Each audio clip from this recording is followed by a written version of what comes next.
Mahigit 100 pamilya apektado sa malawakang sunog sa Iligan City.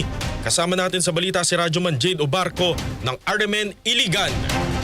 Umabot na sa 110 na pamilya ang naapektuhan ng sunog sa may Roosevelt, Barangay Saray, bandang alas 3:45 kahapon. Ito ay batay sa pinakahuling tala mula sa City Social Welfare and Development Office o CSWDO. Posible pang malagdagan ang bilang dahil nagpapatuloy pa ang intake na isinagawa ng CSWD para sa mga nabiktima ng sunog. Sa kasulukuyan, pansamantalang nanuluyan ang mga apektadong pamilya sa gymnasium ng Barangay Saray. Ayon sa ulat ng Bureau of Fire Protection, tinatayang 40 bahay ang tuluyang nasunog habang 13 naman ang bahagyang napinsala. Nagsimula umano ang sunog sa tahanan ni Jofena Rivera at mabilis itong kumalat sa mga kalapit bahay na gawa sa halo-halong magagaang materyales. Dahil sa laki ng sunog, agad itong ideklarang second alarm sa pagsisimula. Itinaas sa third alarm bandang alas 3:48 ng hapon at fourth alarm bandang alas 3:54 ng hapon. Rumisponde ang 4 na fire truck mula sa BFP Iligan, 5 ambulance at 4 na auxiliary units. Ideklara ang sunog na under control bandang alas 4:53 ng hapon. Alas 10:54